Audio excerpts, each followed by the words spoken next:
Good evening. As people start to come in, I'd like to extend my welcome. Hi, I'm Mona Roy. For those of you who don't know me, I'm the chair of the Town of Lexington Human Rights Committee. We monitor and uplift civil and human rights concerns in this town.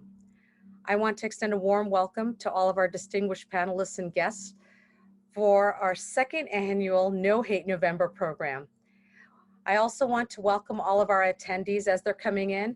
We thank you so much for choosing to spend this evening with us, and as we grow together to make Lexington a more racially equitable town. Special thanks to our co-sponsors, the Association of Black Citizens of Lexington, known as ABCL, CAL, the Chinese American Association of Lexington, and KLEX, the Chinese Americans of Lexington, for their partnership and investment in this important work. Now let me please pass it over to Sean Osborne of ABCL. Thank you, Mona. Appreciate it. As Mona said, I'm Sean Osborne, the president of ABCL. It's great to be here and to again be working with our friends in CAL and KLEX.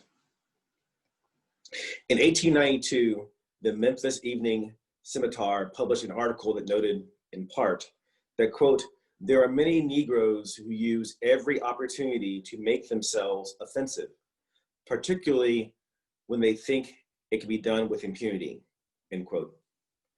To be offensive as a Black citizen of the United States of America was to presume that you were a full citizen and had the unfettered right to life, liberty, and the pursuit of happiness. Also in 1892, in Memphis, Tennessee, several white men attacked Calvin McDowell, Thomas Moss, and Henry Stewart because their Black-owned business was competing against a nearby white-owned grocery store. The Black men were arrested for defending themselves, for assault. Shortly thereafter, a white mob broke into the jail, captured McDowell, Moss, and Stewart, and lynched them. In 1909, almost 20 years later, Ida B. Wells, the most prominent anti-lynching campaigner in the US, spoke at the National Negro Conference in New York City. She said, in part, quote, "No other nation, civilized or savage, burns its criminals. Only under that Stars and Stripes is a human Holocaust possible. 28 human beings burnt at the stake, one of them a woman, and 2 of them children, is the awful indictment against American civilization, the gruesome tribute which the nation pays to the color line." She continues, "Time was when lynching appeared to be sectional, but now it is national, a blight upon our nation, mocking our laws and disgracing our Christianity." In the 21st century, Black men, women, and children continue to be brutalized and murdered because they presume to be full citizens of this country. As you listen to our wonderful panelists, I invite you to think about the racial injustices that you have witnessed or read about that you can begin to address now. For Calvin, Thomas, Henry, Ahmaud, and Vincent, take a stand. Interrupt racial hatred wherever and however it manifests. Thank you for your time and enjoy the program. I now pass it along to my colleague from CAL.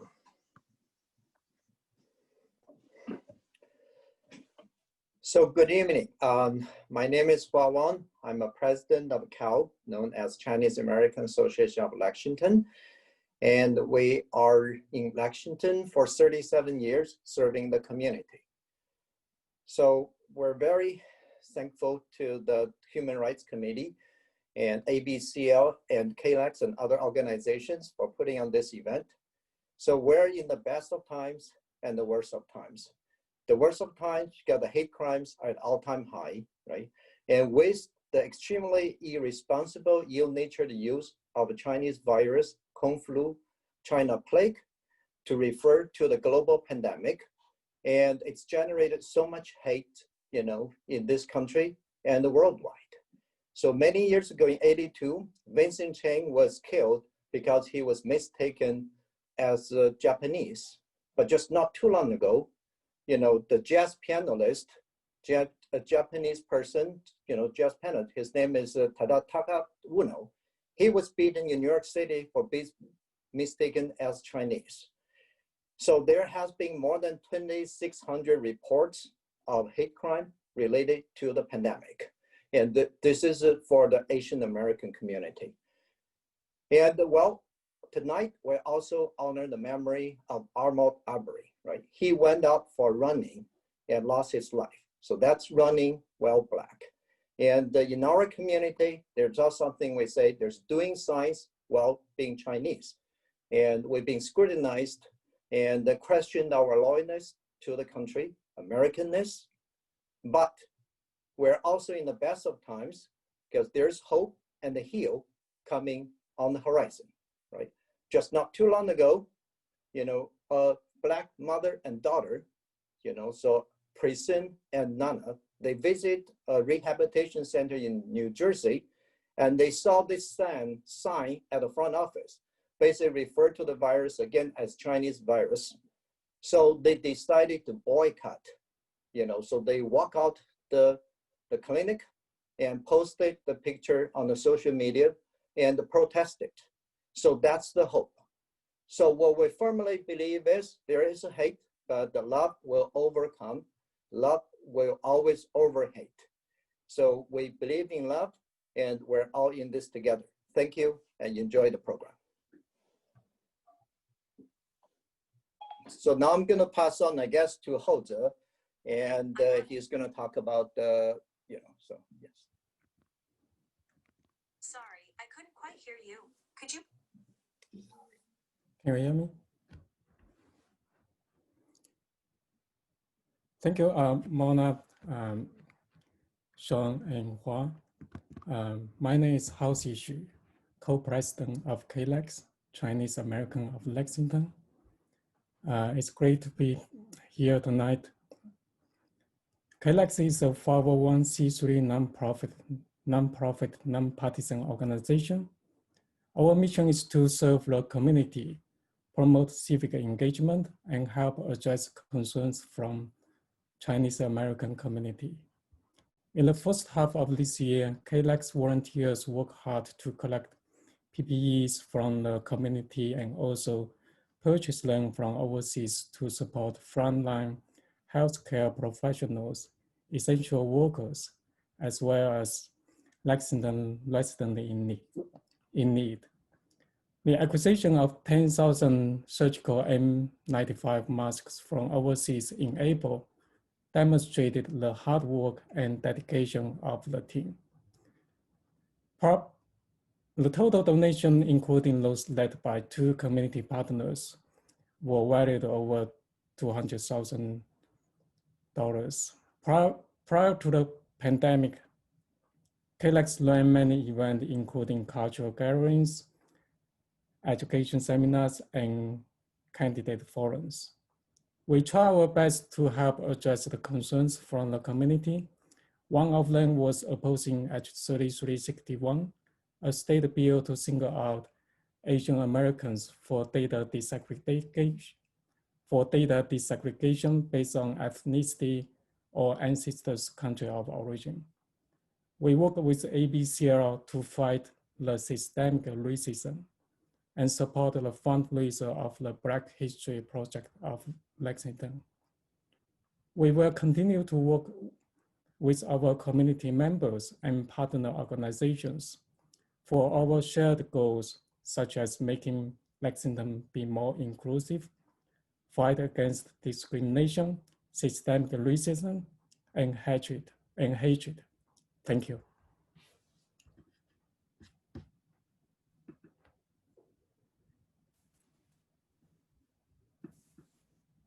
Hello, everyone, and welcome again to the Lexington Human Rights Committee's presentation of No Hate November, Interrupting Racist Hatred Can Save Someone's Life, Lessons Learned and Not Remembered from the Murders of Vincent Chin and Ahmaud Arbery. My name is Georgia Swan, and I'm the clerk of the Lexington Human Rights Committee, and I will be your host for this presentation. As part of the Lexington Human Rights Committee, we promote Lexington's core values through public advocacy, supporting town organizations and departments, reporting civil rights violations to appropriate government agencies, assisting in planning responses to groups internal or external to the town, which advocate actions antithetical to our core values, and last but not least, sponsoring educational programs such as this presentation tonight. LHRC member Stephanie Sue will be assisting me tonight on the technical side of things, so please check the chat for additional information going forward, and please ask any questions you might have using the Q&A feature. If you feel like you've missed anything, do not worry. This presentation is being recorded for future viewing, and we'll be sending out some reference materials so that those who are interested can learn more about the topics discussed tonight. Now I'll briefly introduce our panelists. More detailed information about each of them will appear in the chat. So we'll begin with Mr. Michael Curry of the NAACP, and a guest of ABCL who will explain the history of the anti-lynching movement and the birth of the NAACP.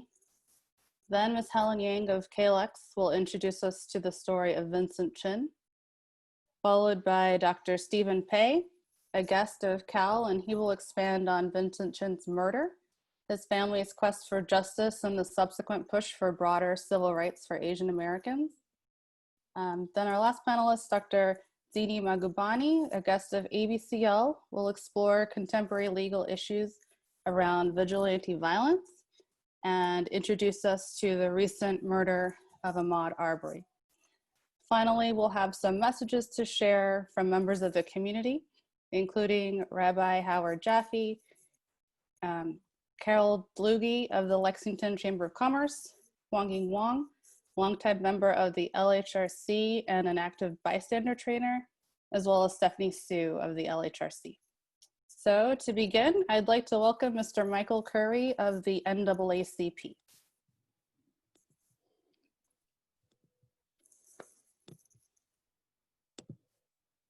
Thank you. It is an honor and a privilege to be here tonight and to be part of this conversation. I want to acknowledge the host of tonight's conversation. I get to travel the country and be part of towns, cities, communities that are trying to engage and lean in at this moment, this racial reckoning in the wake of George Floyd's murder, this national pandemic and the racial inequity that's playing out.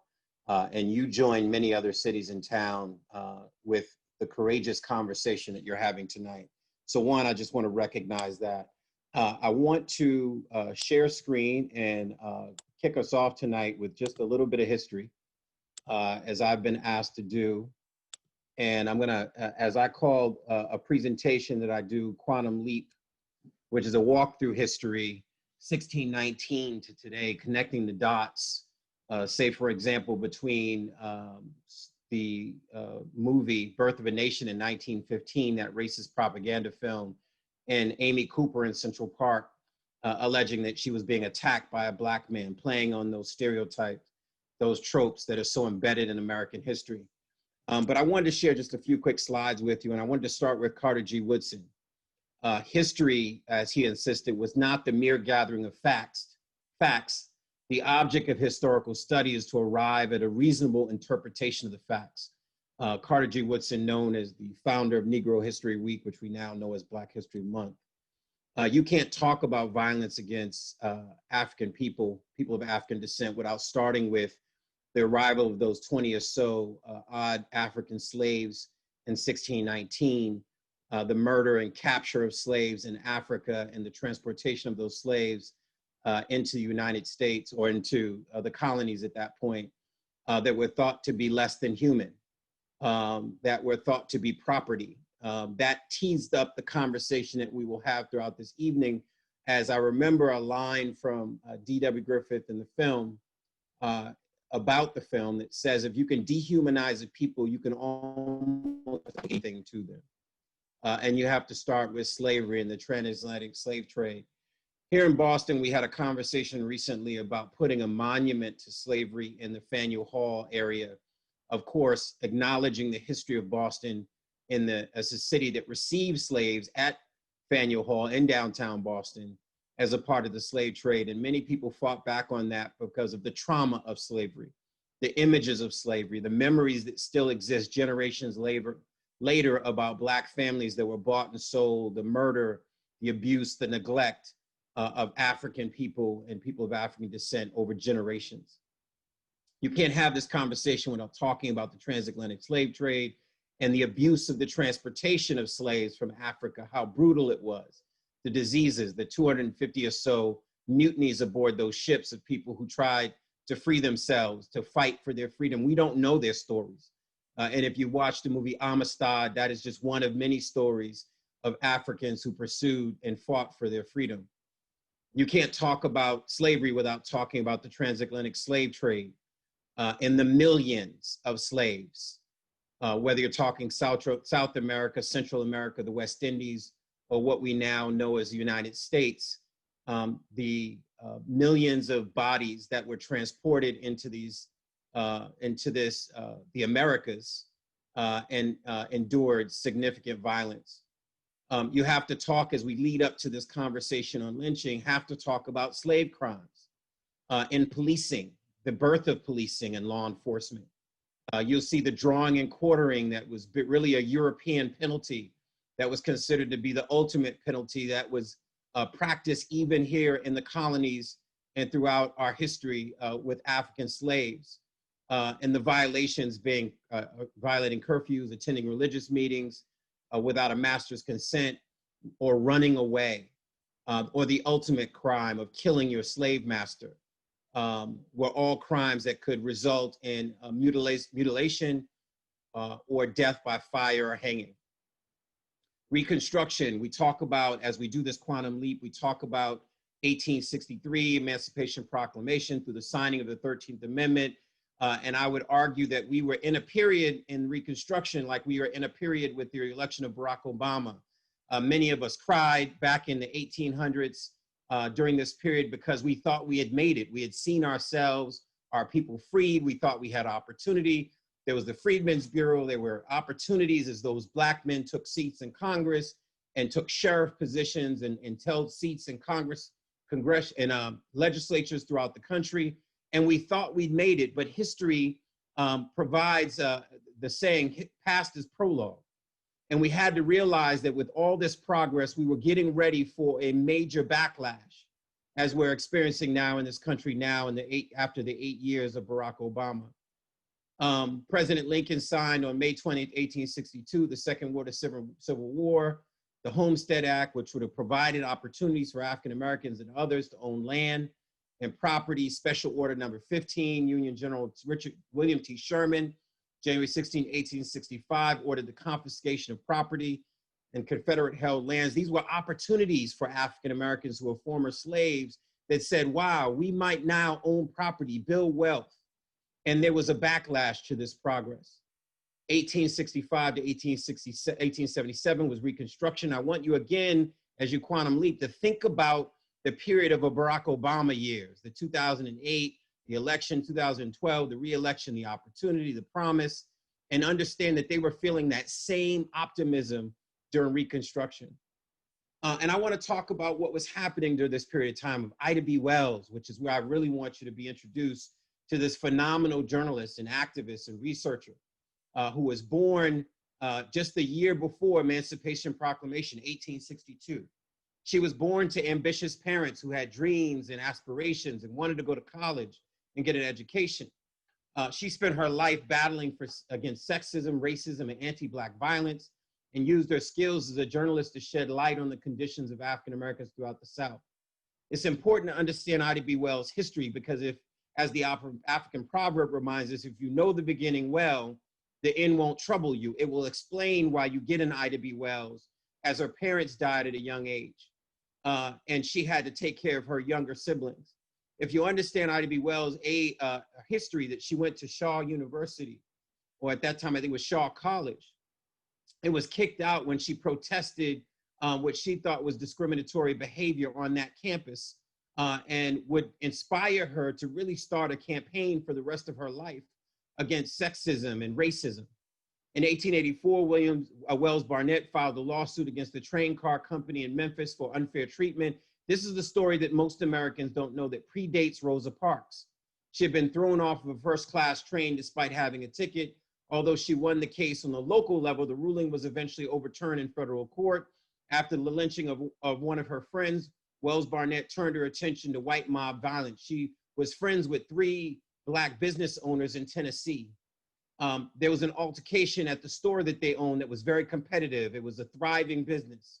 When it was all said and done, there were white citizens who were murdered, and the townspeople, there was a mob that had descended on this store and murdered Ida B. Wells' 3 Black friends. She became skeptical about the reasons Black men were lynched and set out to investigate several cases. She published her findings in a pamphlet and wrote several columns in local newspapers. You'll see there she wrote an influential anti-lynching pamphlet called Southern Horrors, Lynching Laws in All of Its Phases. Wells Barnett traveled internationally, shedding light on lynching to foreign audiences abroad. She openly confronted white women on the suffrage movement who ignored lynching. She challenged white women that how dare you fight for suffrage and the rights of women and you're ignoring the murder of Black citizens, and called out that contradiction. Because of her stance, she was often ridiculed and ostracized by women's suffrage organizations in the United States. This is a period that I just want to point out as she lived through this period of post-slavery, of sharecropping and tenancy farming and convict leasing and debt peonage, where basically slaves were then freed, but then indebted to their slave owners, where they had to work off what they were told that they owed. Black Code. She's living in the period of laws intended to restrict the freedom of African Americans and to maintain the availability of cheap labor force after slavery was abolished. Often the codes required former slaves to sign yearly labor contracts. Refusing to sign could result in arrests, fines, and forced labor. 1865, Mississippi and South Carolina enacted the first Black codes. 1896 was the year of Plessy v. Ferguson, the landmark US Supreme Court decision that upheld the constitutionality of racial segregation laws for public facilities as long as the segregated facilities were equal in quality, a doctrine that became known as separate but equal. We would not know this to be overturned until decades later with Brown v. Board of Education. Last but not least, lynchings. We know that there were lynchings in this country that were unaddressed, that the perpetrators of these lynchings were not held accountable. From 1835 to Red Summer in 1919, where the Great Migration, some 1 million people had moved north, and citizens, particularly white citizens in the northern cities, were jealous of the businesses that we were creating, the thriving communities that were being. We know about Tulsa, but we don't know about 1919 Red Summer. And it resulted in massacres across the country. So you had individual isolated murder of African bodies. And then you had mass murder of African people in communities like Springfield, Illinois, or Tulsa, or Chicago, or Washington, D.C., history that we know very little about in terms of the lynchings.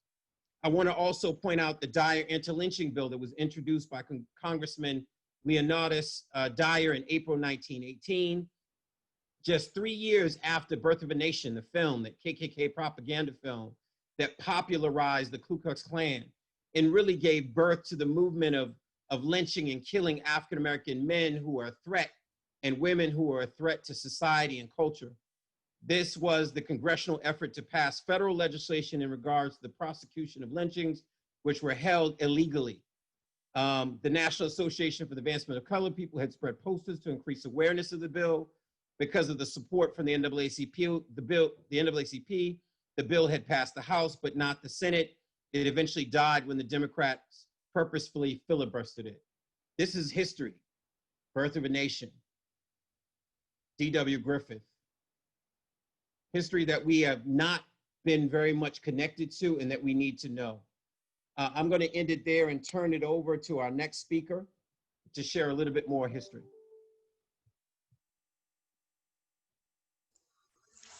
Thank you so much, Michael. It's a great honor to be here today. I wanted to share with you the story of Vincent Chin. Vincent Chen is a Chinese American who was killed in 1982. Vincent Chen lived in Detroit, the heart of the US auto industry. On June 19th, he went to a local club with friends for his bachelor party as he was getting married. Ronald Evans, a supervisor at a Chrysler plant, was also there with his stepson, Michael Nitz, an auto worker who lost his job. At the time, Japanese cars were getting popular, threatening Detroit's Big Three. The workers blamed the layoffs on Japanese competition, and racial animosity towards Asian Americans were strong. So Ronald Evans assumed that Vincent Chen was Japanese and uttered a racial slur that Vincent found offensive. It escalated to a full-blown fight. Vincent Chen won the fight. He and friends left the club. An employee took Evans and son to the bathroom to clean up the wounds. When Evans and son came out, Vincent Chen and friends were still outside in the parking lot, waiting for a friend who went back in to use the bathroom. Vincent challenged them to continue the fight in the parking lot. Instead, Evans retrieved a baseball bat from the car. Vincent Chen and friends fled. Evans and son were determined to find them. After searching for about 20 to 30 minutes, they even hired someone to help them.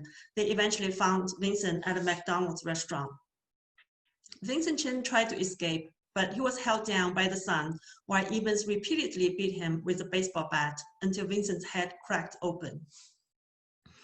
Vincent Chen was rushed to the hospital and died 4 days later on June 23rd in 1982. His wedding was supposed to be on June 28th. At the time of his death, Vincent Chen was employed as a draftsman at a local auto supplier. So they really worked in the same industry. Had they got a chance to talk, they would have shared the same concern about the US auto industry. That is why it is so important to make an effort to get to know each other. And that is why conversations like this are so invaluable. The murder of Vincent Chen was not an isolated incident. In 1882, exactly 100 years before the murder of Vincent Chen, President Arthur signed the Chinese Exclusion Act, prohibiting the immigration of Chinese laborers and their families. That was after 15,000 Chinese workers made tremendous contribution building the transcontinental railroad. It was extremely harsh work conditions. The work itself was very intense, hard labor. And they often had to work in extreme cold or hot weather. On top of that, they had to use a lot of explosives, making the work very dangerous. The Chinese railroad workers were often sent to the most difficult sections. Many lost their lives. The Chinese railroad workers were largely single men, hoping to bring a bride from China. The Chinese Exclusion Act just made it impossible. So this largely bachelor community aged in place with very low birth rates. They eventually died out without a chance to have a family. The Chinese Exclusion Act was lifted a little bit in 1943. After the US and China, they fought together in World War II. In 1943, they allowed 105 Chinese to immigrate every year. So in fact, Vincent Chen's father earned the right to bring a bride from China because of his service in World War II. When the couple failed to have their own children, they adopted Vincent Chen from the orphanage in China. And the Chinese Exclusion Act lasted altogether for about 83 years until it was completely ended in 1965. Another painful episode was the internment of Japanese Americans in World War II, when 120,000 people were sent to the concentration camps, out of which 62% of them were actually US citizens. As a point of contrast, let's find out what happened to Germans. According to Wikipedia, quote, during World War II, the United States detained at least 11,000 ethnic Germans, overwhelmingly German nationals. The government examined the case of German nationals individually and detained relatively few in internment camps. To a much lesser extent, some ethnic German US citizens were classified as suspects after due process and was also detained. end quote. Note how German nationals, they were considered more loyal than actually Japanese Americans who were actually Americans.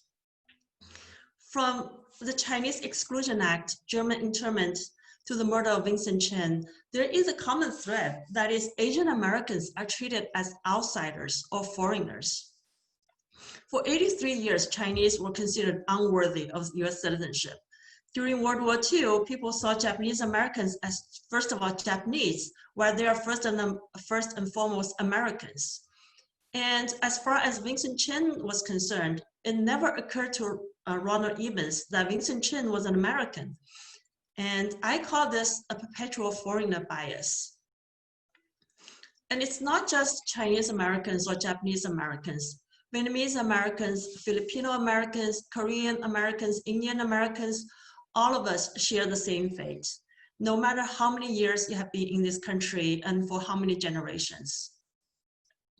You may say that, it must be all over now. Unfortunately, this perpetual foreigner bias still runs deep. If I go hiking in the White Mountains and have a friendly conversation with someone, they would ask, where are you from? I would say Massachusetts or Boston. And they would follow up, where are you really from? So where am I really from, right? It may sound like an innocent question. And in most cases, people are just trying to be friendly. But if you think about it, what does it imply? It says that you must be a foreigner, an outsider. You cannot be an American calling Boston your home because you're Asian. And now you may ask, what is the real harm other than maybe hurting your feelings? This is a great question. When things are fine, it may be no more than just an innocent mistake. But the moment things are not fine and people look for someone to blame, this bias can be dangerous. If you think about it, that was exactly how Vincent Chen died. Let me share with you a small example right here in Lexington. I have heard many times, and you might have heard it too, that people blame Asian Americans for the high pressure in our schools. First of all, it is simply not true. Lexington has been a high-achieving community long before the influx of Asian families. The difference is that when Asian students earn something desirable, some people do not take it very well. During the pandemic, hostility against Asian Americans reached a new high. I got a taste of it myself when I went to Lowe's in the summer. A man said to me, next time there's a virus, please let us know in advance. To that I responded, I am no more responsible for this than you are. The man apologized. Other people were not so lucky. An ethnic Chinese woman was taking out trash and someone poured acid on her face. The New York-based Japanese pianist who was beaten up in the subway station, more than a month after the incident, he was still not able to play piano as before. I have a young friend who likes to quiz adults. Once he asked me, which country do you think is the best based on its founding principles? I thought for a second and said, the United States. We both believe that individual rights and equal protection are the best possible founding principles for any nation. Then he asked, can you think of any political document that is more important than the Declaration of Independence and the US Constitution? I said, no. Let's keep America the great nation it was designed to be, where all men and all women are created equal. Thank you. So let me turn it over to the next speaker, Stephen. Hello, how are you? Thank you, Helen, for the introduction. To tell us so much history, let me share my screen.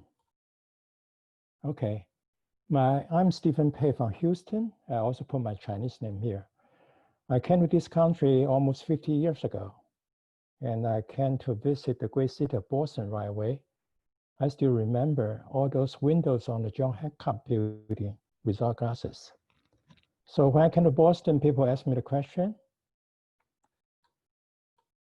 oh, are you related to I.M. Pei? So I have a standard answer.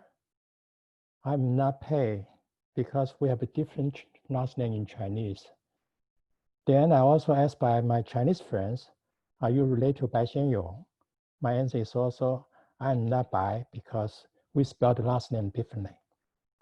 So let me back to the topic. I think Helen gave you a good introduction of what happened to Vincent Chin. But what he left out is what I'm going to pick up is the two murders were only fined for $3,000 and 3-year probation, no jail time. So that really creates so much anger from the Asian as well as other community. Does that mean $3,000 you got a license to kill Chinese? So that was really a critical turning point in the history of the Chinese American and Asian American civil rights. And that was also the beginning with a rally cry for stronger federal hate crime legislation. So at that point, that's what the page I took from the history.com. They really identified the 1982 murder of Vincent Chin is really the turning point of the Chinese American civil rights history. Some of the organizations involved at that time, for example, CAA, the Chinese for Asian, for the Affirmative Action. I think that was founded in 1969. And they were involved at that time. They're still active today. I think Juan mentioned earlier that there was a record of 2,600 hate crime against Asian American after COVID-19. CAA is one of the organizations participating in this collection of their database. So after 50 years, they're still very active. But what really put the whole thing together was at that time at Detroit, a coalition was formed, the American Citizens for Justice.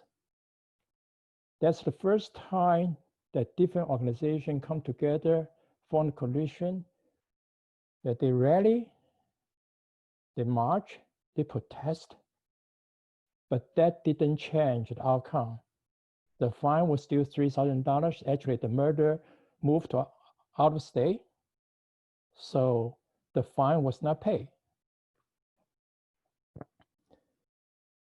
At that period of time, what else happened? There were other organizations around the country come to Detroit to join the effort. One of them was the Asian Pacific American Legal Center from Los Angeles.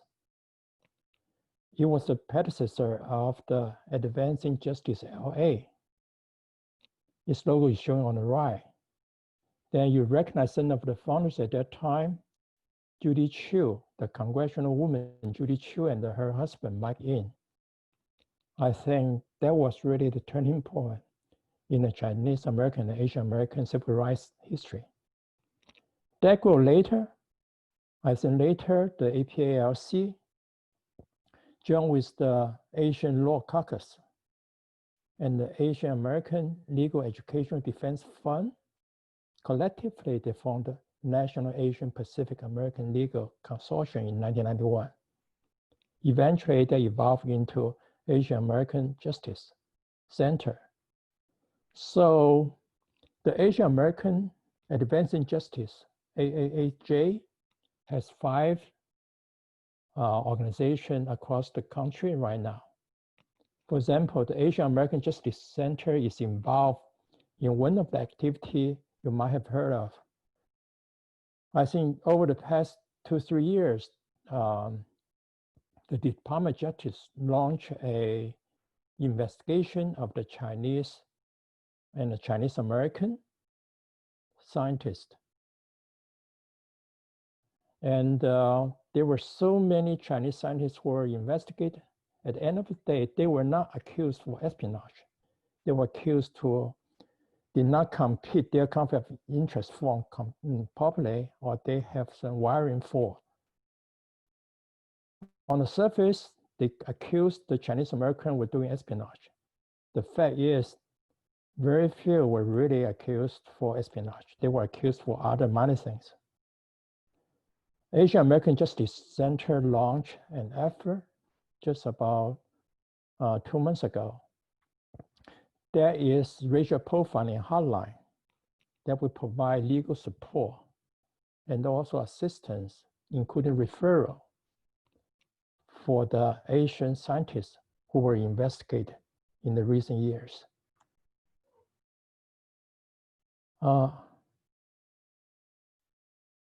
I think at that time, Asian American were not that structured. I think I mentioned, for example, the Chinese for affirmative action. But the person who really made the big difference was Vincent Chin's mother.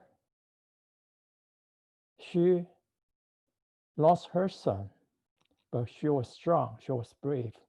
She stood up and led the Asian American community in the rally, in all the gatherings. And also, the Asian American cannot do it alone by herself. She was really traveling around the country, give lectures. And you can also see on the left, is Reverend Jesse Jackson. He came all the way to support all the efforts to ask for justice for Vincent Chin. We were not able to reverse the ruling at that time, but at least that becoming a wake-up call. Then people, Chinese American organizations are coming together to fight for the justice. And that was 1982. I think that was the time I think we have some of the very strong collaboration and support from our African American brothers and sisters. Years pass, we have the COVID-19. I'm in Houston, and they're also happening in Houston. When we have politicians campaigning using COVID-19 and use the Chinese virus to attack the Asian American, our friends, our African American friends step forward again. That was the opinion written by Sherry Stanwander. She's the co-executive director and co-founder of the Center for the Healing of Racism. He wrote an article, "You can help to end the spike in anti-Asian bias during the coronavirus pandemic." So I think we really appreciate and thankful for all the support we have been receiving from our African American and other ethnic groups who have been providing us the support. We cannot fight this by ourselves. We all have to work together. Let me pass this along to the next speaker. Thank you.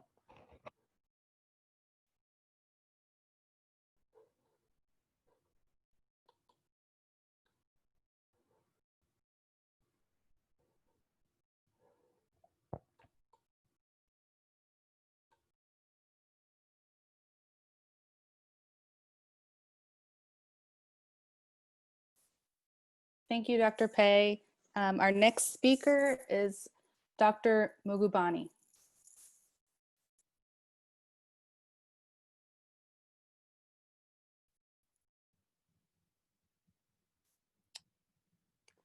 Hello, it's very nice to be invited to address everyone today. Today I'm going to be speaking from the vantage point of a historical sociologist, which is my profession. I was identified as going to speak about some of the legal aspects of Ahmaud Arbery. I'm not quite the person to talk about that, but I think I can provide some insight into how to think about how his extrajudicial murder at the hands of his fellow Georgian citizens, how we might think of that from a historical perspective. So some of the details about what happened to Mr. Arbery. Perfectly law-abiding citizen who was avid jogger, used to jog around his neighborhood all of the time, set off for one of his typical jogs. It was not in the middle of the night. It was at 1 o'clock in the afternoon on a bright, sunny Georgia day. Two gentlemen, a father and a son, spot Mr. Arbery out jogging and decide that they want to pursue him.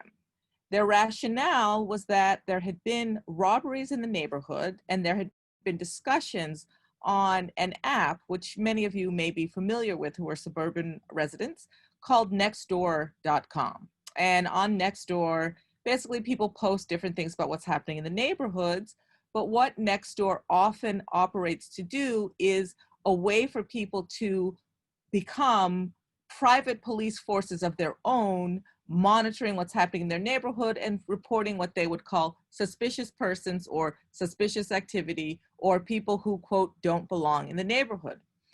And of course, it becomes a matter of whom these private citizens decide belongs where at any particular time, and they've deputized themselves to do so. So back to Mr. Arbery. He is pursued by these two gentlemen in their car who demand that he get out, and they say, we want to speak to you. At some point during this, another gentleman joins who begins filming, and he says he's filming because he sees someone running who he also thinks doesn't belong in the neighborhood, and he says he saw a car that he recognized with his friends in it, and he began filming. So he wasn't filming as many other concerned citizens do in order to interrupt or report or stop it. He actually was in support of what was happening and decides to start filming. So they demand that Mr. Arbery stop. Some of the incident, it was not captured on camera because he went behind the car, but basically a scuffle broke out and he was shot there in cold blood. Not much was done in the case for quite a long time. I think the people who had done it were not being brought to justice in any way, shape, or form for quite a long time, something in the range of 2 or 3 months. And, this video that this person takes, he posts it, again, not to illuminate for justice issues, but rather in support of the people who had attacked Mr. Arbery. The video is seen, it goes viral, and it's only subsequent to that, any sort of proper attention begins to be paid to this incident. So how can we think about this? What's happening? So I would like to point to the role of this app Nextdoor and what sort of statement it says about how individuals living in certain communities feel empowered to take over the role of police in those communities, decide who belongs in that community or not, and feel authorized to essentially commit extrajudicial murders. Where does this sort of thought come from? Well, much like our other panelists, I'd like to take us back through a short stint through American history in order to better understand this phenomena. So as Michael Curry's presentation so beautifully laid out for us, the history of enslavement and Jim Crow, I'd like to point to, so he kind of laid out that terrain, I would like to point to one of the roots of this type of vigilante activity lying in the slave system. During the time of slavery, when persons were owned as property, a very unique type of property, a type of property that could literally be accused of quote unquote stealing itself. So a mobile property, right? A property that ran away, a property that resisted. The entire social formation in the United States of America was shaped around the imperatives of keeping persons as property. What that necessitated was essentially turning all persons, whether they owned slaves or not, or whether they owned the particular slave in question or not, as a form of vigilante police, looking for people, for example, reporting people missing. In Sundays at church, every white man was supposed to go to church armed with a gun, right? Because Sundays, when everybody was in church, presumably there was less watching of the slaves on the plantation, right? So there was this sort of heightened awareness that your property might disappear during that time, and any person, whether they owned that slave or not, as long as they were a free white citizen, was deputized to be able to go after those persons who were considered property and bring them back to their owner and exert violence if they needed to. When slaves escaped, the same, bands of persons, because during slavery, there was not actually really formal police forces, right? So this notion that individual citizens in an extrajudicial fashion can take it upon themselves to hunt down and commit violence upon Black bodies in the defense of a property interest is a very long-standing phenomena in American society, right? So it's rooted in that slave system where you've got to turn the entire free population into a sort of vigilante police force in order to constantly surveil, right, these persons who are held as property. During the Jim Crow era, you know, after the abolition of slavery, as again, Mr. Curry so beautifully brought us through, so I won't bring you into the weeds, but what he did talk about as well is this convict leasing system, whereby it was a way to reenact the social relations of slavery without owning people in their persons. Essentially, you would pick people up for petty crimes, put them in jail. In order for them to get bonded or bailed out of jail, some employer would do that for them. Somebody who ran a salt mine, a coal mine, a timber mine, a cotton plantation, you know, they would pay your bail, then own your labor, even though they didn't own you. So again, these are private citizens, private companies taking upon themselves the role of acting in a sort of with the ability to deliver extrajudicial violence, right? And when they were seeking out African Americans, free persons, who they wanted to ensnare in this labor scheme, again, private citizens, employees of these companies would go out looking for people minding their own business, find some petty offense they had done, spitting, gambling, walking where they weren't supposed to do, and, you know, dragoon them into these sort of coercive labor relations. If the person didn't go willingly, again, they were authorized to commit very, very high and extreme levels of violence, sometimes resulting in the death of that person. So this continues into the postbellum era, into the Jim Crow era. We have many sort of examples, again, Emmett Till, allegedly whistling as a white woman, persons outside of police forces feeling authorized to defend this person's honor and deliver tremendous violence onto a very young child. So if we think about what's happening now, we think about Mr. Arbery, again, I'd like to bring our attention back to the ways in which apps like Nextdoor, neighborhood chat groups, like for example, I don't happen to live in Lexington, I live in Natick, but we also have our, you know, internet communities, the Natick Moms group or Concerned Citizens of Natick and what have you. We have a whole bunch of them. For the most part, these are innocuous spaces, you know, people trying to sell this and that or talk about what's going on in the school system. But particularly on the Nextdoor app, I have noticed a disturbing tendency for people to talk about, you know, suspicious persons being seen in the neighborhood. Now, at least presumably, if a police officer says a suspicious person, they have some sort of notion of a particular person wanted for a particular crime. Oftentimes they don't, but at least the presumption is, if you are a member of law enforcement, that there is something to back up your notion of a suspicious person, or minimally you have been called by someone to say something is going on here. When private citizens, however, take it upon themselves to decide who belongs in their neighborhood or not, and who, not only who belongs in that neighborhood, but take it upon themselves to deliver various forms of punishment or intimidation to people living in that neighborhood, we can see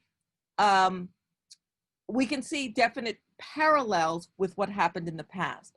We can also look at the fact that oftentimes when people justify, or even the why things like the Nextdoor app exist, is this notion that you're protecting your property values, right? So even in the case of Ahmaud Arbery, you know, the person who was the reason that they started pursuing him was allegedly that there had been robberies in the neighborhood and that he had peeked into the windows of a house that was under construction. And the person who owned that house was under construction also had installed video cameras and had caught different people coming in and out. You know, there was some black man at some point captured on that camera, but there were also little kids captured on that camera. You know, it was an enticing sight. You know, it was sort of in the middle of a neighborhood and people were coming in and out. So again, what these sort of apps do, or this whole notion that I can take it upon myself to police who is in my neighborhood, and not only police who's in my neighborhood, but use a stereotypical frame of reference to say who belongs in that neighborhood, right? Because again, if you don't have some sort of a warrant or someone who's asked you, you are largely operating on stereotypes about so-called who belongs in that neighborhood.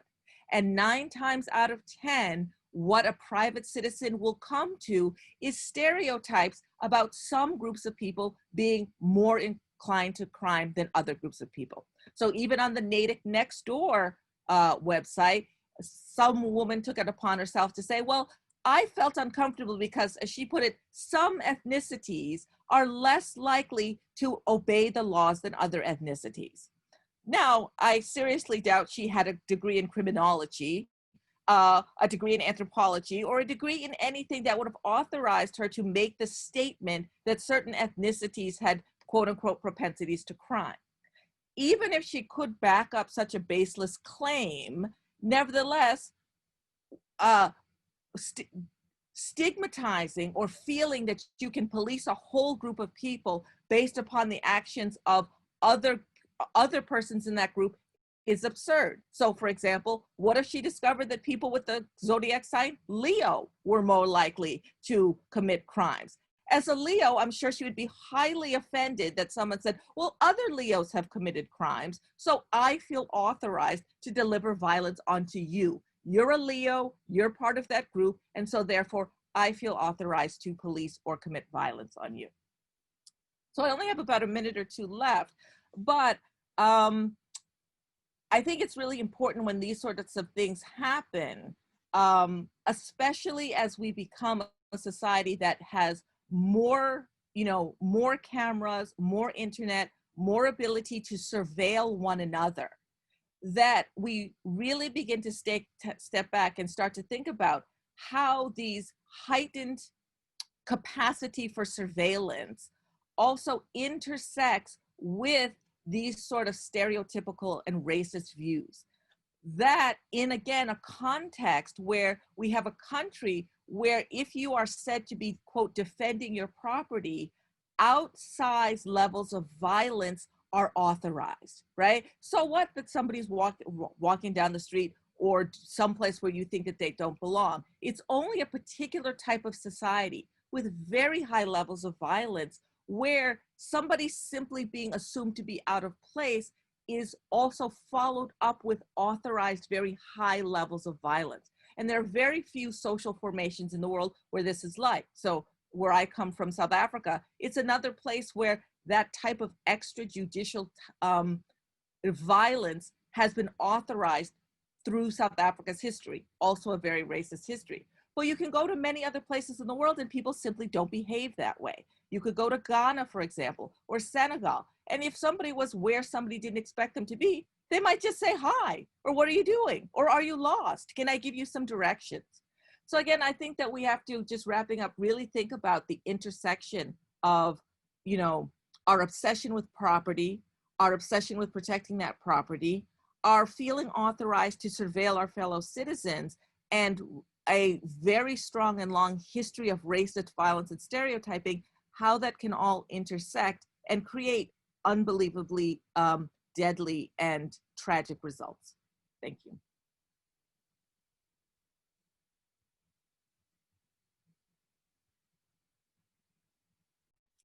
Thank you, Dr. Magubane. Now we'll go back to Dr. Pei to mention the Advocacy Award.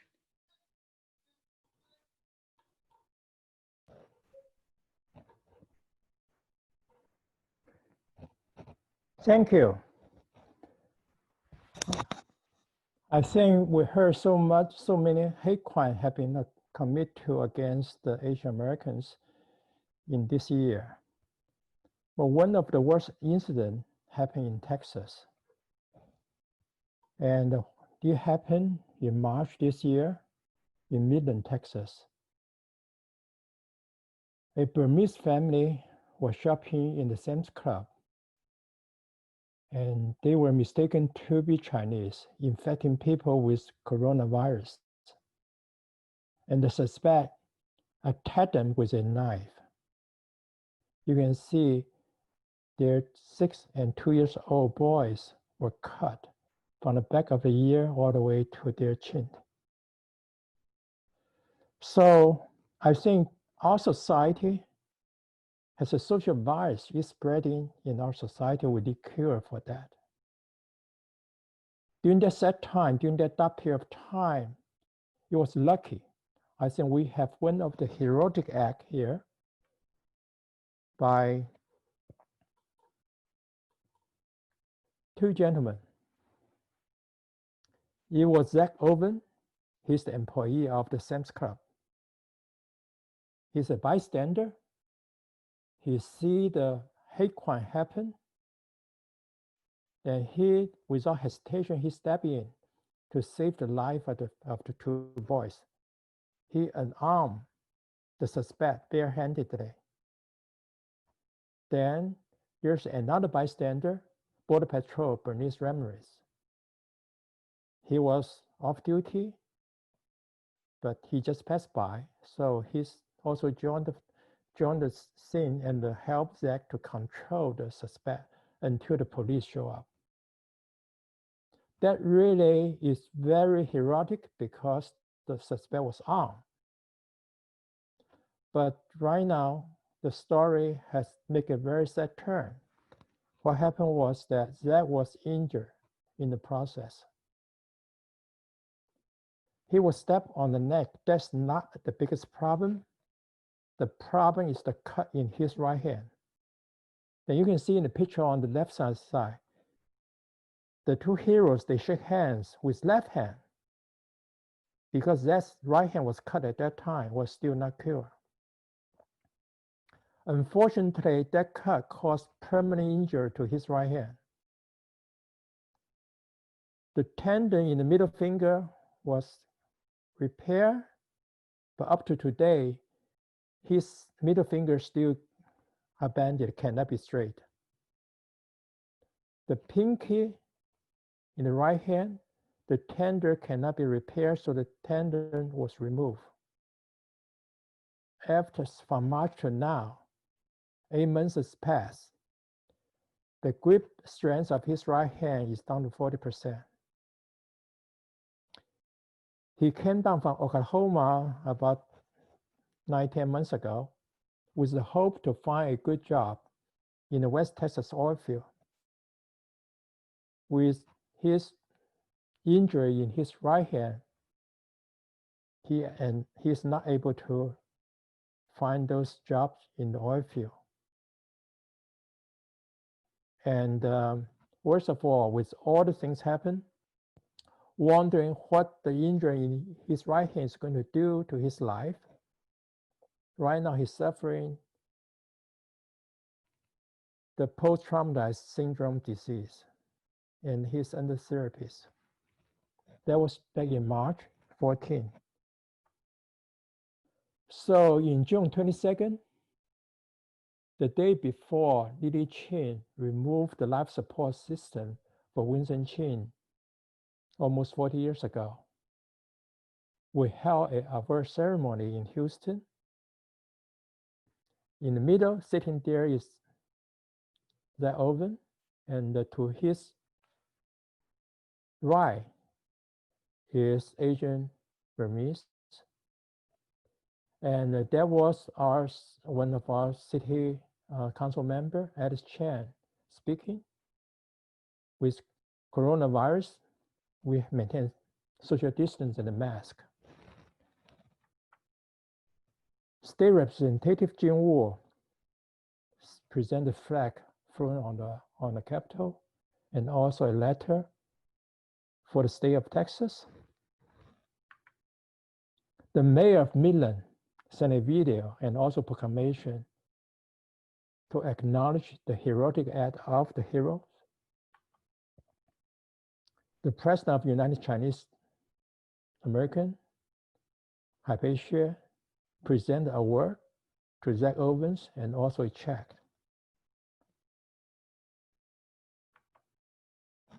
In the same evening, we held a webinar. And the title of the webinar was From Vincent Chin to George Floyd.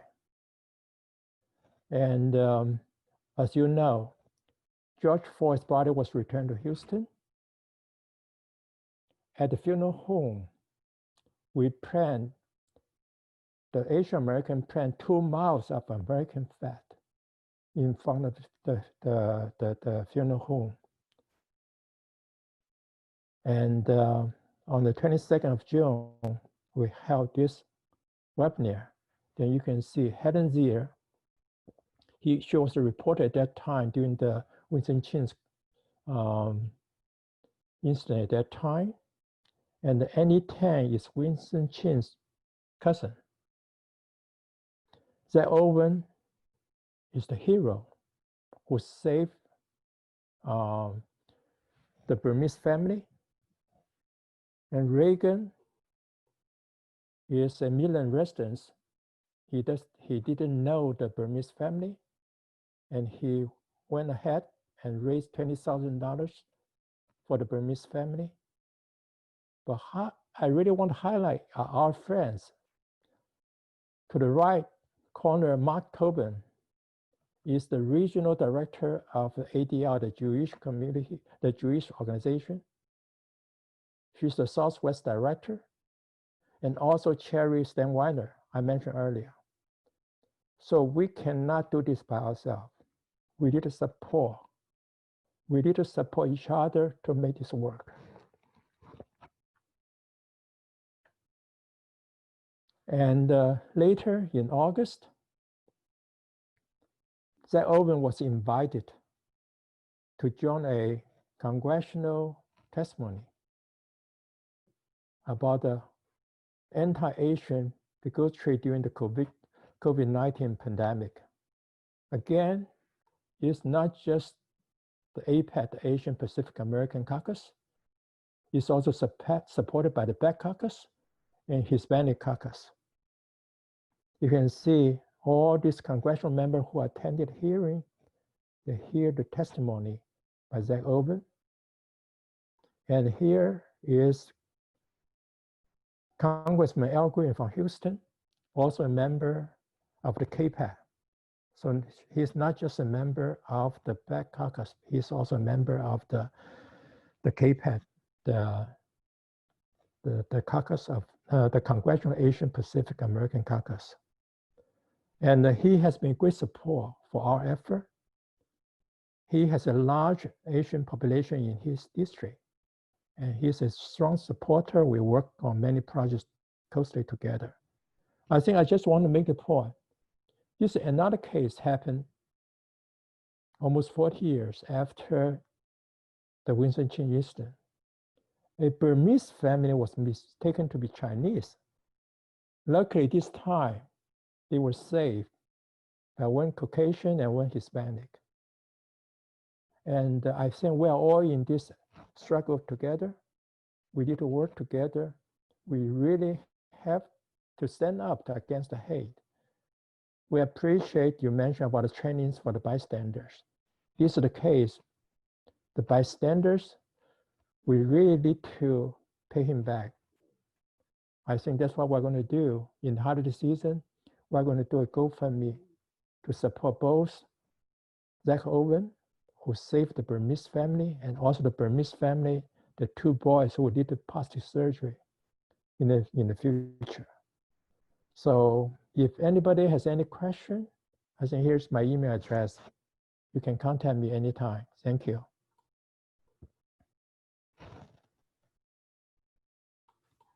Thank you so much, Dr. Pei. We have another message from Mr. Curry.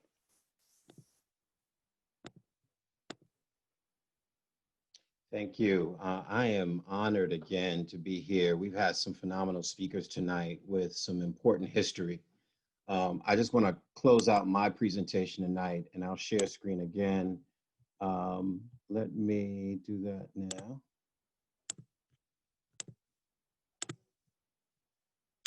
And I'll start here with an African proverb that is one of my favorites. It is, hunters will cease being heroes when lions have historians. And I'll repeat that again. Hunters will cease being heroes when lions have historians.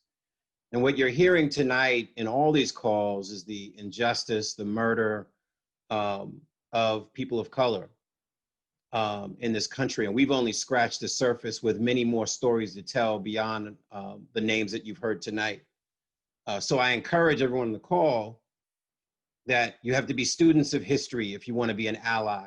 You have to be students of history if you want to make the right choices around who you hire, how you teach, how you prosecute, how you provide services, how you care for communities and families and children, that you need to know this history if you're going to do that in a way that is based on the past, in a way that is informed by the injustices of the past.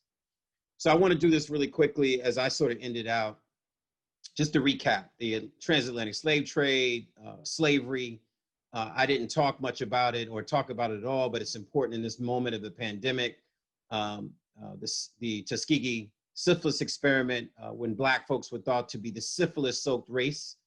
Many of you probably have never heard of the unequal treatment, the 2002 Institute of Medicine report that validated what many African Americans have been saying for generations, that doctors, healthcare facilities don't treat us the same. They don't give us the same medications. They allow us to be sick and die at a higher rate of almost every disease we can talk about. A report by a good friend of mine, Linda Clayton, and her husband, Michael Bird, American Health Dilemma. These are our books, our stories that I need you to learn, that I need you to understand. I want to go back very quickly to this issue of lynching in this country from 1882 to 1968. There's some recorded of 4,743 lynchings that occurred in the United States. 72.7% of them were Black people. 1,297 were white people lynched during this period of time. And many of those were from defending or Black citizens in this country. I need you to know that between 1920 and 1938, the NAACP flew a flag outside of its offices that read, "A man was lynched yesterday." A man was lynched yesterday. To mark the lynchings of Black people in the United States, it was the shame of our nation that almost a century later, Black people continue to be brutalized and killed by racists. I want us to think about that as we think about the 8 minutes and 46 seconds that officer had his knee on George Floyd's neck. I want you to think about that tonight as we talk about Ahmaud Arbery or Amadou Diallo or Tamir Rice or Eric Garner or Breonna Taylor or the long list of other names that I could read to you tonight about the murder of African-American people, Asian citizens, Latinx citizens throughout this country, when there was no justice. As you hear people walking in the streets right now yelling, "No justice, no peace." I need you to understand that generational anger, that frustration, when you can be murdered, when Black lives don't matter, and people have to take to the streets to demand justice. I want to give a shout out real quick to Zane Crute, the president of the Mystic Valley area branch of the NAACP, who's been in the trenches. He's a young man, a young leader. We consider him in the NAACP the next generation of civil rights leaders, who's trained to do this work and has been president of the Mystic Valley area branch and the NAACP branch since 2017. I want you to know before we leave this call tonight about police reform. I need you to know about HR 7120, George Floyd Justice and Policing Act of 2020, that was introduced on June 8th, 2020, just weeks after George Floyd's murder, and passed by the United States House. It lowers the criminal intent standard from willful to knowing or reckless. allowing the conviction of law enforcement for federal crimes. I want you to know about the limiting of qualified immunity as a defense.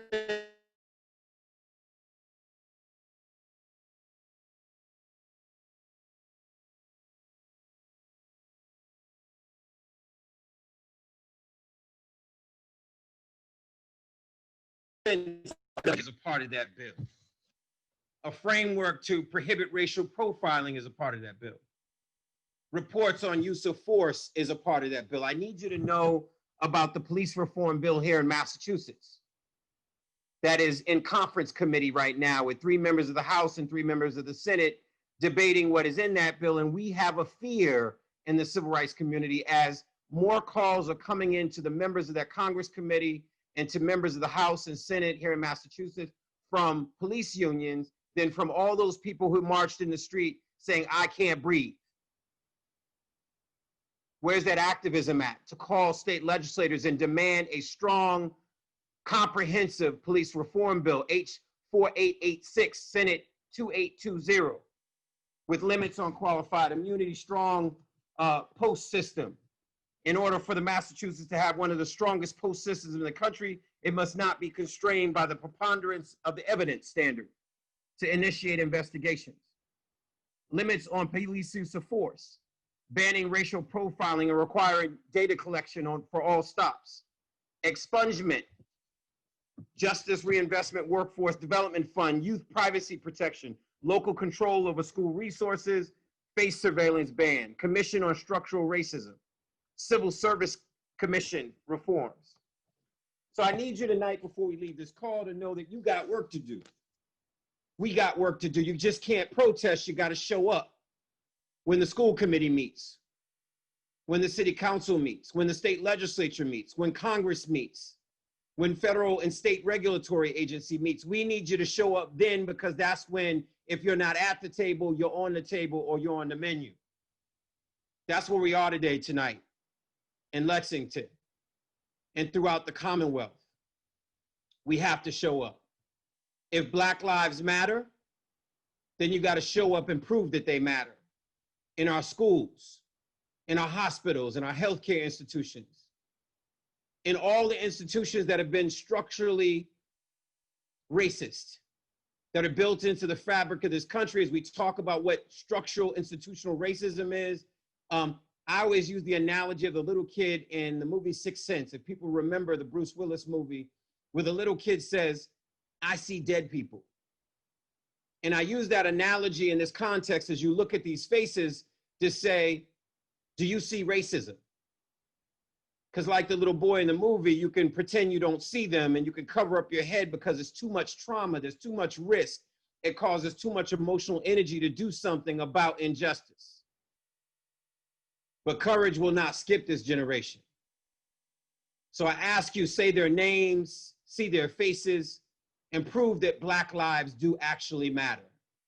Thank you.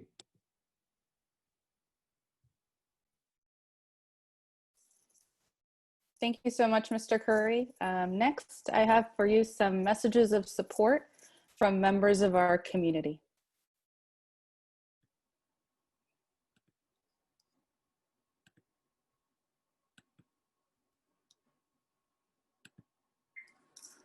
Hello, I'm Rabbi Howard Jaffe of Temple Isaiah. I've been a Lexington resident for a little over 20 years, and during that time I have always sought to become involved in efforts and activities that help make this a safer, healthier, better community for all of us to live. In these days, it has become apparent that there is nothing more important than for all of us to be interrupters for social justice. To quote the Irish statesman Edmund Burke, the only thing necessary for the triumph of evil is for good men to do nothing. Of course, he meant, and we understand, for all people, for all of us. We cannot stand by and just allowing evil to happen, which racial injustice is an evil that is so deeply embedded in our society, is to allow it to triumph. all of us have to do whatever we can to become more aware of what we can do to fulfill our roles, which means simply those who do that which others will follow. One way we can do that is by taking active bystander classes to learn about the ways we can make a difference even when we're not even sure we can. And yes, my friends, then act on that to make this community one that is ever closer to fulfilling its promise of what it can be.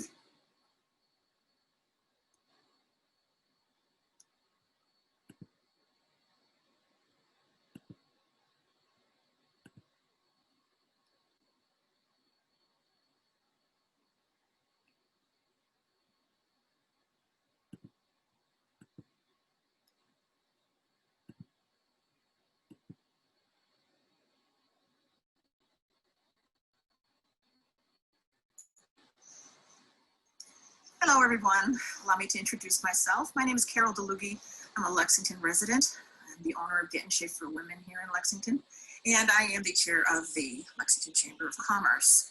I first want to thank Cleve Coates for introducing me to Sean Osborne, president of the ABCL. Thank you, Sean, for giving me this opportunity to speak today. We have the opportunity to reach many people. As a Lexington resident, I might meet one person, two people, and influence those situations. But as business owners and as a chair of the chamber, through my business, I see dozens of people every day.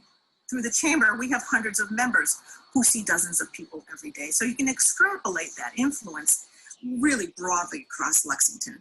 And so that's what we want to say, well, what can we do? And what does No Hate November mean to us? I think everybody would jump on the answer to that and say, yes, I support no hate. Who wouldn't? But is that enough? Is it enough just to say I support? And I think it's not enough. I think we have to say, what actions can we take? How do we interrupt injustice in our day-to-day life? And that's where training comes in. Sean has mentioned to me that there's training available right now, the identification of injustice, and then what action to take. So I'm here today with Erin, who is our executive director, and Erin and I want to take this opportunity to voice our commitment to adopting the interruption of injustice as a core value at the Chamber of Commerce here in Lexington. And you'll be seeing more from us along those lines as we put together and partner with training programs. It's important, and you have our word that this is something that we're going to take very seriously.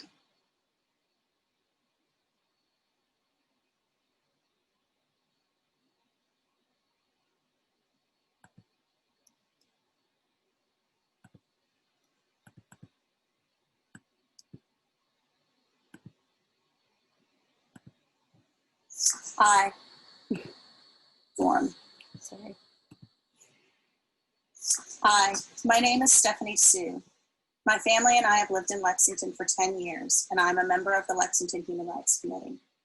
4 years ago, I took my first active bystander training at Christ Revolution Church that was co-sponsored by the Lexington Human Rights Committee and Lexington Interfaith Clergy Association. The reasons I took the training and became a trainer remain the same today as they did 4 years ago, because when faced with any form of bias or hate, we don't always know how to take action and diffuse the situation to help the target. As a person who does their best to avoid confrontation, active bystander training empowered me to find my voice by providing me the language and tools to safely intervene when witnessing harm-doing. I have gained much from becoming a trainer, and I continue to learn from every training I give or participate in, both in person and virtually.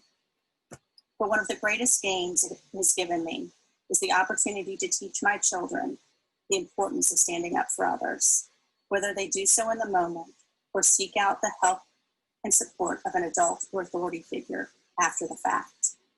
As much as I loved in-person training, and as much as I would like to get back to that, the new virtual platform has allowed us to reach a larger audience across time zones and countries, It has also allowed people who might not be able to attend a training in person to find a day and time that fit their busy schedules.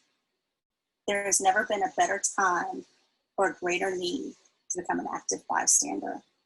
Active bystandership gives you the opportunity to be a catalyst for change, not a passive observer.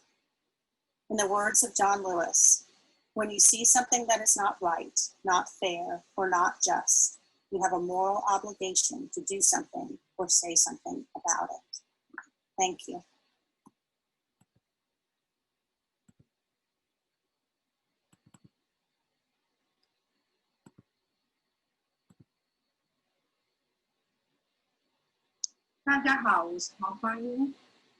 My family and I have been living in Lexington since 1996, and I have been on Lexington's Human Rights Committee since 2006. Why do I become a bystander trainer? Let's talk about the negative of being passive bystander. Being a passive bystander, one becomes the harmdoer. It sends a message that the harmdoer's action is acceptable. It also sends a message to the targets that they are not worthy of our intervention. And research do show that some victims do join bystanders as much as they do the harmdoers. Harmdoing is not limited to physical violence. It's also verbal abuse, inappropriate sexual comments, cyberbullying, and so on. Earlier this year, L'Oreal has a short public relation film called Stand Up. That is a very good example on sexual harassment and how to be an active bystander. It shows that you don't have to be 6 feet tall and 250 pounds to be an active bystander. The same techniques in the film can be used to include aggressive behaviors as well. If you haven't seen the film, please look it up. Our action or inaction made the world living better or worse. This is why I became a bystander trainer, because I want to make the world better for everyone, myself included. I'm available to teach active bystander class virtually. Please join us and be an active bystander. Thank you.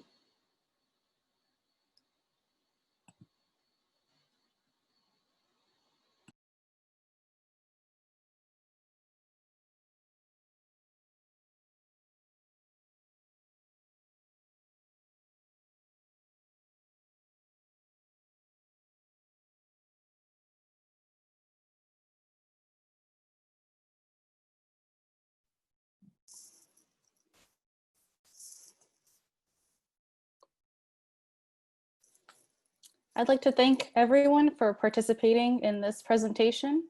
In the interest of time, I think we're going to skip the live Q&A and we'll do our best to answer these questions through the chat feature.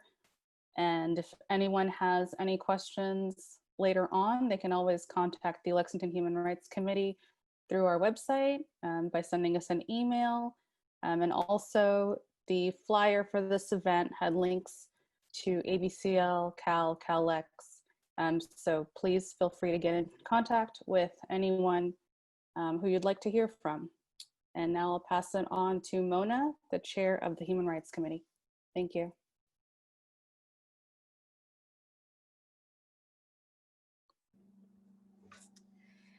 It was really wonderful to see the camaraderie and celebration of Race Amity outside our annual Race Amity Day celebrations in June.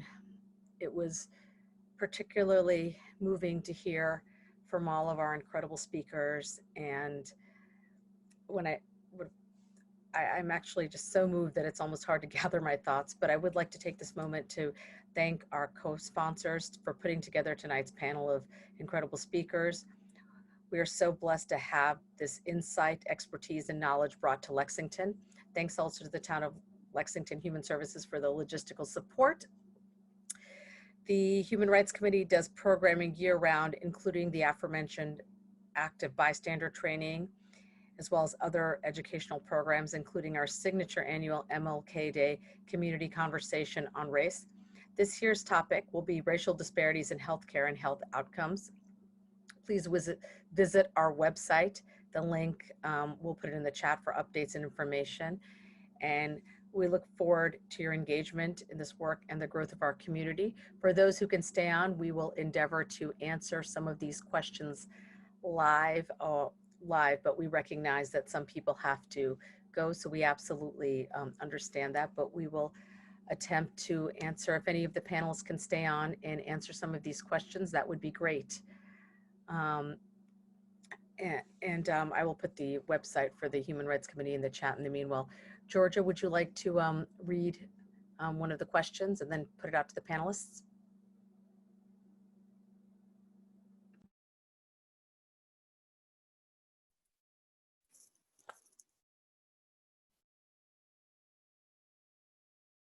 Hello.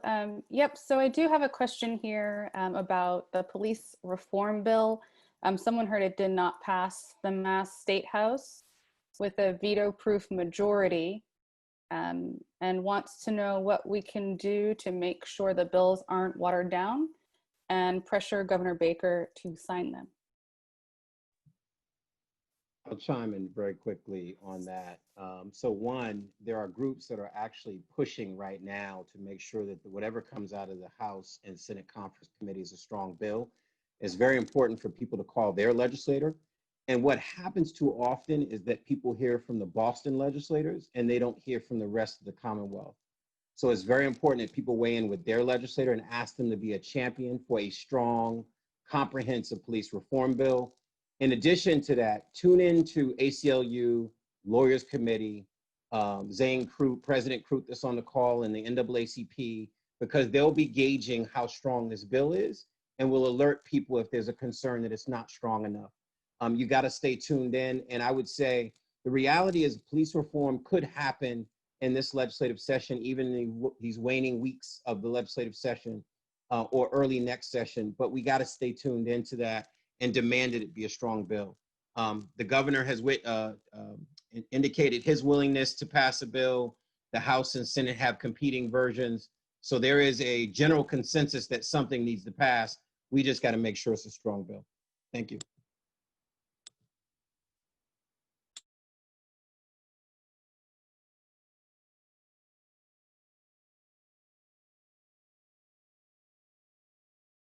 All right, thank you so much, Mr. Curry.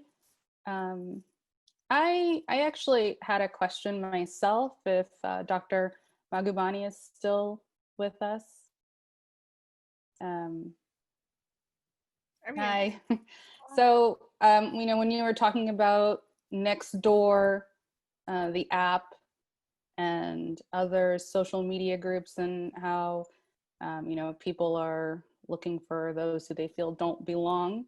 I've seen that myself. We have a very prominent social media group here in Lexington where those things have happened. So maybe what are ways that we can be active bystanders even online?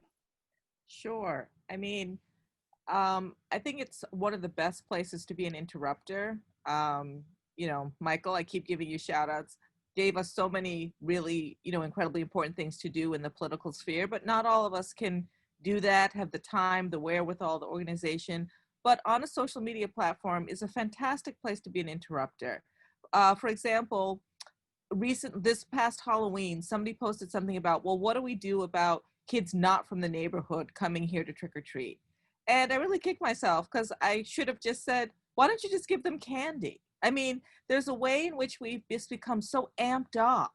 And I think a little bit of levity and just a little bit of a reminder of like, just be neighborly, walk up, say hi. Not everything has to be a police matter. And when you see that sort of thing happening, I think it's really important to, you know, interject, interrupt, remind people to be neighborly, be friendly, and also that there's just not that much at stake. You see somebody running through the neighborhood that you haven't seen before, I mean, they're running. They might just keep on moving, or you might just say hi, and encouraging that as much as possible. And again, interrupting on these spaces. And I think I would also encourage, even though it's really important to call out racism, there's no question, sometimes when we're online, people are really defensive. So I often think that my first thing is actually a little bit of levity before I say, hey, that was a racist thing to say. But rather, why don't we just welcome all the kids? You know, because I just find when people's defenses fly up like this, they just don't hear. Thank you so much. I don't have any other questions, but I do have another personal question for Ms. Yang. I'm so happy that Cal and KLEX were able to come together with ABCL and put together this program. I know that both of your organizations are very welcoming to the Chinese community, but are there ways that our other groups or other communities could also, support our Chinese neighbors, seeing as how this is a very difficult time in multiple ways? Yeah, thank you so much, Georgia, for the wonderful thought. It has been indeed a difficult time for Chinese Americans, as you know, we have multiple speakers talking about the discrimination against Chinese Americans. And I feel like we are very lucky in Lexington and in the greater Boston area that people are actually quite understanding if you point it out. Like, for example, when I was at Lowe's, when the man said, you know, let me know when next time there's a virus. When I let him know that that's not acceptable, he apologized. You know, I imagine that's the kind of thing I appreciate living in Boston. I imagine in many other places it might not be the case.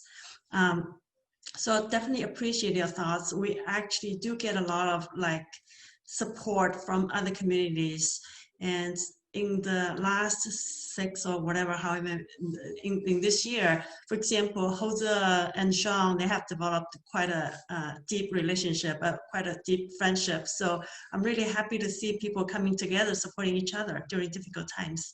Thank you, Georgia.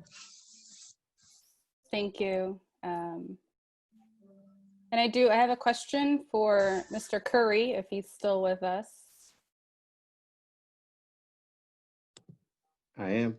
Hi. So your presentation was really amazing. I know it's longer, as you described it before, but it was really concise and powerful.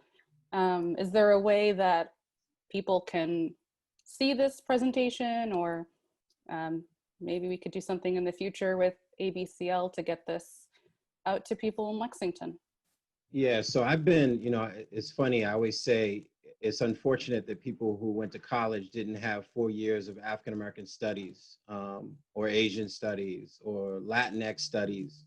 And those of us who had a chance to go and were hungry for that information spent 4 years learning about all these things that we should have learned about in grade school and high school and throughout college.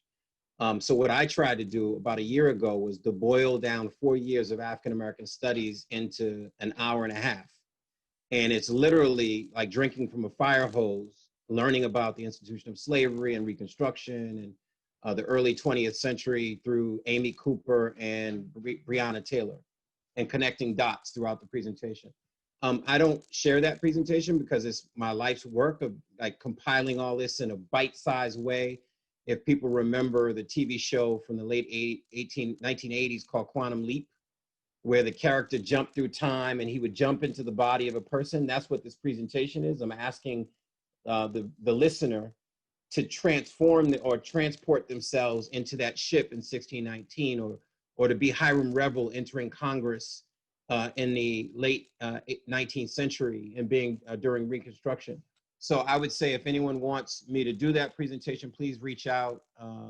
You can reach me at currymichael1968@yahoo.com. I've done it for corporations, schools, community centers, and I really try to tailor it. If it's legal, I do more legal. If it's health, I do Dr. Marion Sims and his experimentation on Black female slaves, as well as Tuskegee syphilis.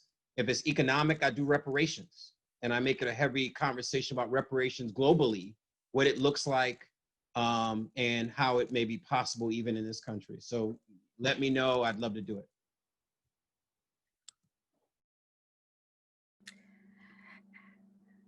Hi, actually, I have a question. This is Mona. I have a question both for any of the panelists who would be interested in tackling this question, which is that throughout this presentation, we've talked about the importance of being active bystanders and particularly communities of color standing up for each other.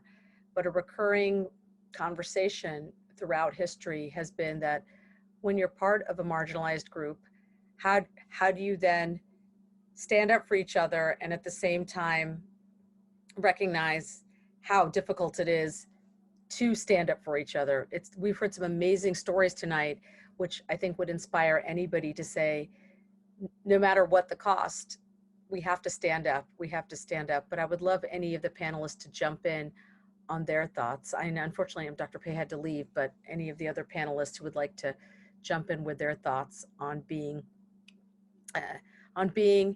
both part of a marginalized group and at the same time being a strong active bystander.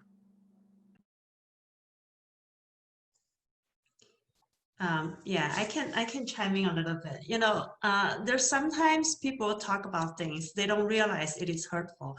For example, you know, in Lexington, from time to time we have this school crowding conversations, budget concerns, and people bring up medical, saying, "Oh, why do we still do medical if we have our own problems?"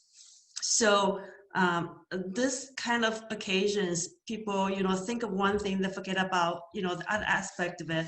It is always helpful to bring up the other aspect, why it is so important. Why do we want to support those students who work so hard, who, you know, deal with this kind of commute to come here? So, you know, I just think that people, for the most part, most people, they are not intentionally like mean or bad or in any way. I think sometimes you just need to help them realize that.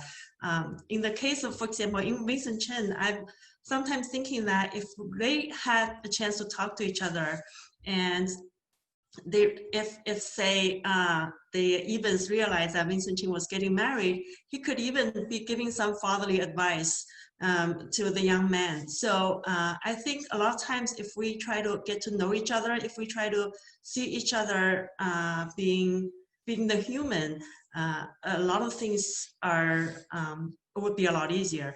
And one of the things that I've learned a lot from the active bystander training that Mona, you and I both attended, was that there are a lot of like skills, the tactical things you can say or do to make it easier for you and make it easier for others to de-escalate, not to escalate. I would really highly recommend other people to take the active bystander training as well, to learn some of the techniques to do it properly. If I can contribute to that answer, only because I think it's such an important one, and agree mostly with Helen. So Helen, I disagree with you just a little bit in that when I think about this most recent election, what strikes me the most is that 61 million people voted for Donald Trump. 61 million people voted for Donald Trump with his anti-immigrant, racist rhetoric, with his racist policies, and they still voted for him. And you could say, well, it's because they want to protect their 401ks, or the reality is, and we have a lot of history in this world about people like Donald Trump, and the large numbers of people who supported them and sat idly by during their leadership. And I won't use examples. But what strikes me when I talk about Donald Trump and those 61 million people is I ask the question, they're teachers, they're doctors, they're lawyers, they're judges. Like we see when we look at the images of the past, those people who stood around the tree and looked at strange fruit, that were children, that were judges, that were police officers. And I ask that about ourselves as a people, that racism is so rampant in this country, and we cannot look at it as just people have implicit bias and most people are good. I just think that that's not realistic about history, both here and across the globe. That there is racial animus and people who harbor hate in their hearts, and they're among us. And no one can tell me that's 2% or 60%, but they're among us. And maybe we are them. Maybe in the right circumstances, we could beat them. So I ask the question, Where's the hate? And in order to sort of weed out hate, we have to recognize that it exists. We have to be active, engaging hate. And then the other thing I'd mention just in response to the question is how much hate we internalize. Because I saw so many interviews in 2016, and I saw interviews recently on CNN and MSNBC where they would ask women about the candidacy of women, and you would have women, including women of color, say, well, I don't think women can be presidents. I just want you to take that in for a second. Money. Even women have internalized sexism to believe they can't even be presidents. Or Black people who voted for Donald Trump. That's 20% or so of Black men who, despite everything that they've seen at the Department of Justice and housing and education and healthcare and how he's fumbled the pandemic response, he defunded our pandemic response. And yet some Black men still voted for him. I need us to unwrap that there's a lot in that about internalized racism and about what it means to be an ally is acknowledging that hate exists and not being sort of romantic about that. You know, my white colleagues at work used to say to me, Mike, racism is a thing of the past, but Barack Obama, we've made it. Most people are good people. And then when they turn on their television after 2016, they came back to me and said, I see now. When you saw Charlottesville and you saw those men marching in Charlottesville or in Michigan against the governor, people say, okay, or Wisconsin or Georgia, they said, okay, I get it now. They were always there, we just didn't see them. But I asked the question, how is there racial animus playing out in our classrooms, in our courtrooms, in our boardrooms?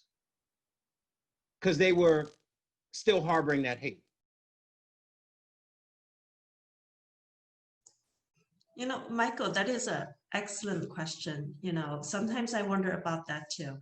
And it has been difficult, I have to say, that people have such different opinions. And in the old days, people had different opinions. Nowadays, we actually have different facts.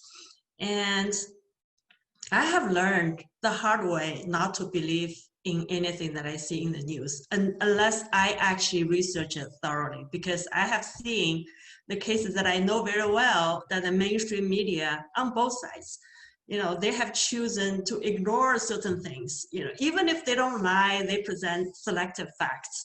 And if you are getting exposed to selective facts, you obviously will form different opinions and people cannot convince each other. But I still try to find hope. So for example, you know, I have a client in Indiana. When we have conference calls, we sometimes chat a little bit about the happenings. So Indiana, as you know, it's a red state. So they have a history of electing Republican presidential candidates. But in 2008, they elected for President Obama. From things like this, I see hope. I think people are more open-minded than we think. So we just hope that this kind of open-mindedness will expand instead of getting smaller and smaller.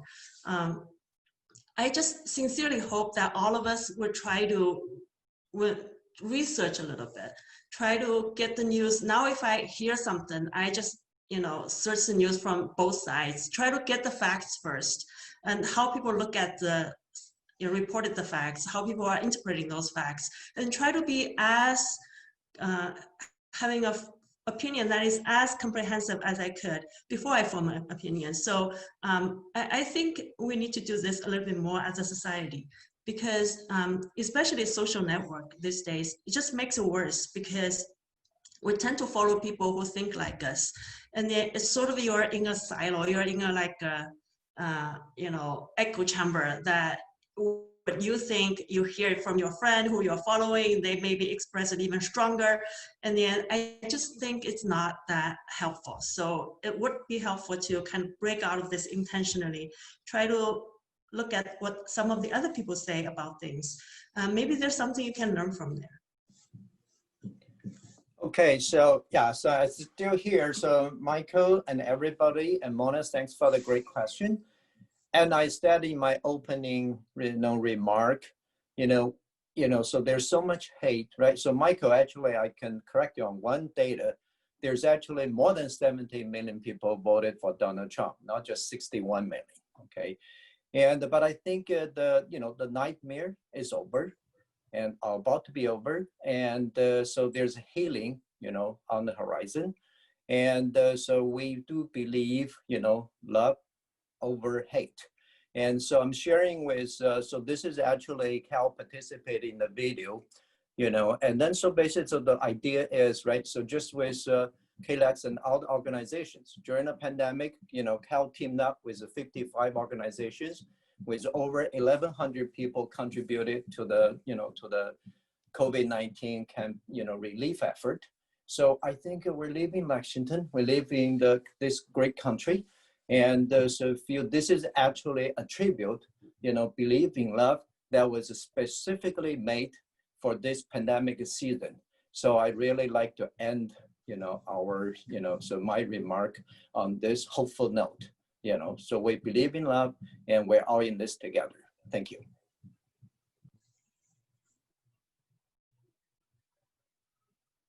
Thank you so much, Mr. Huang. To close it out, I'd like to read a statement that has a little bit of a question attached to it that was emailed to us. This person writes, I'm a Chinese American. I moved to Lexington from California in 1992.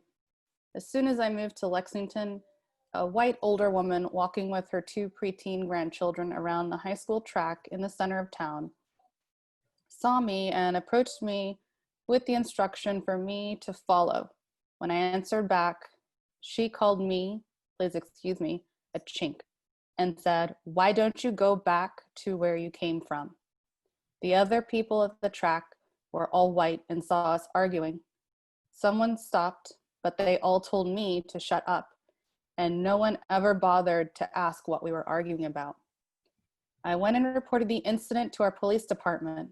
The policeman at the desk that day told me they never had a Chinese person come in and make an incident report before. Therefore, I'm the first Chinese person ever to make an incident report at the Lexington Police Department, and that year was 1992. That policeman also made sure to come to my house that day to make sure I lived in Lexington. Her question is, what is being done to stop little children, especially white children, from hearing hate speeches supported by family members and others? And are the POCs being treated with respect and empathy when they report an incident to the Lexington Police Department in 2020?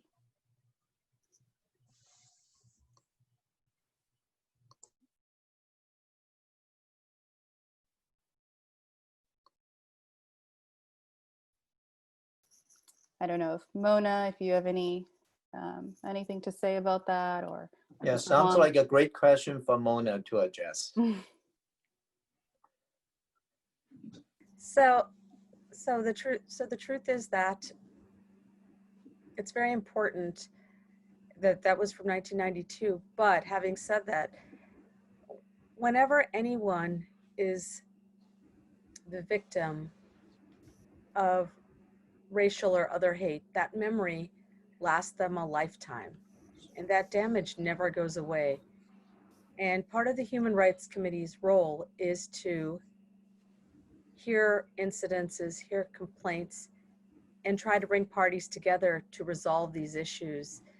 Because a lot of times, as Helen indicated, it's important that we hear each other's perspectives.